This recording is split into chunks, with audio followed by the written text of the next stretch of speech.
जब जब श्री कृष्ण का नाम लिया गया है, ऐसा कभी नहीं हुआ कि राधा जी का नाम न लिया गया हो। श्री कृष्ण को अमूमन भक्त राधे कृष्ण कहकर पुकारते हैं, क्योंकि यह दो शब्द, ये दो नाम सिर्फ एक दूसरे के लिए बने हैं और इन्हें कोई अलग नहीं कर सकता। लेकिन तब क्या हुआ था जब कृष्ण को राधा को छोड़कर जाना पड़ा? बिना कृष्ण के आखिर राधा कैसे रही होगी? ये सवाल ही मन में व्याकुलता पैदा कर देता है। आज हम राधा के जीवन के वो पन्ने पलटने जा रहे हैं जिसके बारे में हमें से ज्यादातर लोगों को कुछ नहीं पता होगा। कृष्ण से राधा और राधा से कृष्ण को कोई जुदा नहीं कर सकता, लेकिन हालात और वक्त ने इन्हें भी नहीं बख्शा। यह हम सभी जानते हैं कि कृष्ण का बचपन वृंदावन की गलियों में बीता।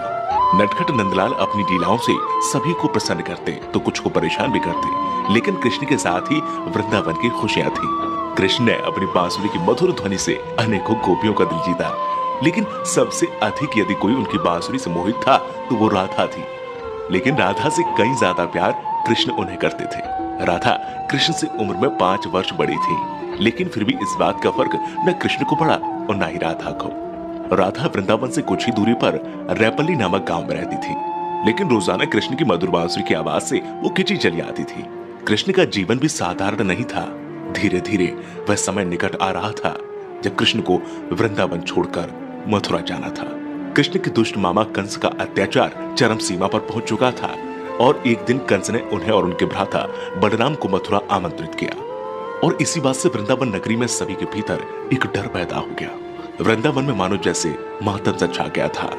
माँ यशोदा तो परेशान थी क्योंकि उनका दिल का टुकड़ा उनसे दूर जा रहा था, लेकिन कृष्ण की गोपियां भी कुछ कम उदास नहीं थी। दोनों को लेने के लिए कंस के द्वारा रथ भेजा गया, जिसके आते ही सभी ने उस रथ के आसपास घेरा बना लिया, ये सोचकर कि कृष्ण को नहीं जाने देंगे।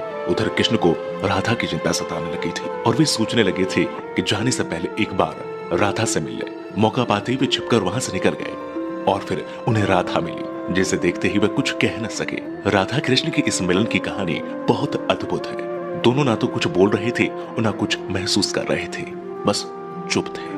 राधा कृष्ण को न केवल जानती थी बल्कि उनके मन और उनके दिमाग को भी समझती थी। कृष्ण के मन में क्या चल रहा है वे पहले से ही भाप लेती थी, इसलिए शायद उन दोनों को उस समय कुछ बोलने की आवश्यकता नहीं पड़ी। और आखिर राधा को अलविदा कहकर कृष्ण लौट आए और आकर गोपियों को भी समझाया और अनुमति लेने के बाद वहां से चले गए। और वृंदावन कृष्ण के बिना सूना हो गया।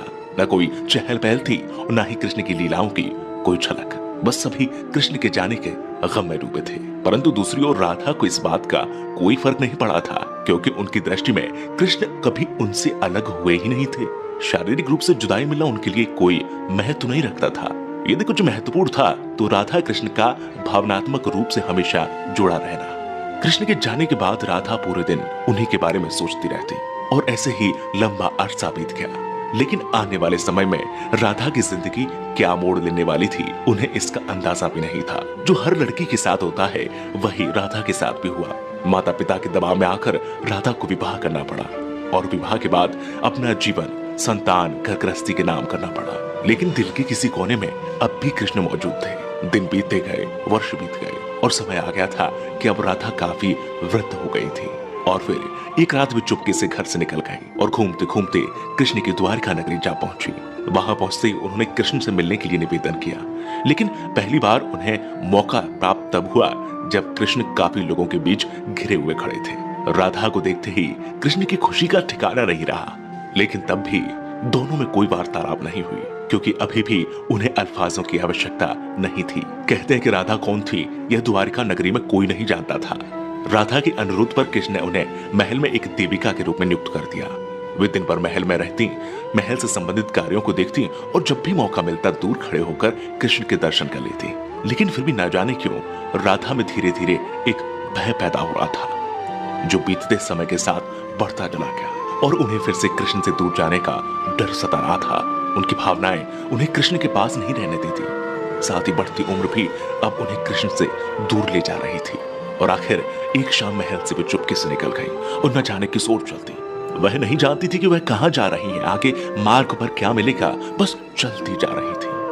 परंतु कृष्ण तो भगवान है, वे सब जानते थे, इसलिए अपने अंतर मन में भी जानते थे कि राधा कहां जा रही है। फिर वह समय आ गया जब राधा को कृष्ण की आवश्यकता पड़ी। वह अकेली थी, बस किसी तरह कृष्ण को देखना चाहती थी और जैसे ही यह तमन्ना उनके मन में आई, कृष्ण उनके सामने प्रकट हो गए। कृष्ण को अपने सामने देखकर राधा खुश हो गई, परंतु दूसरी ओर वह समय निकट आ गया था जब राधा अपने प्राण त्याग कर दुनिया को अलविदा कहना चाहती थी। कृष्ण ने राधा से प्रश्न किया, कहा कि वे उनसे कुछ मांगे, लेकिन राधा ने मना कर दिया।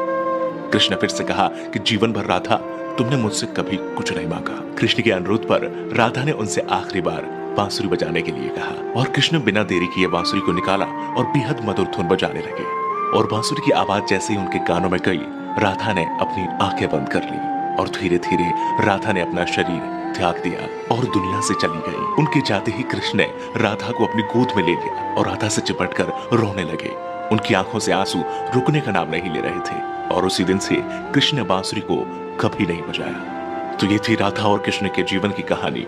अगर आपको पसंद आई है तो इसे लाइक करें, शेयर करें, कमेंट करें और हाँ, अगर आप हमारे चैनल में नए हैं तो हमारे चैनल को सब्सक्राइब जरूर करें। साथ ही अगर आप किसी व्यक्ति विशेष के बारे में कुछ जानना चाहते हैं तो हमें कमेंट करके बताएं।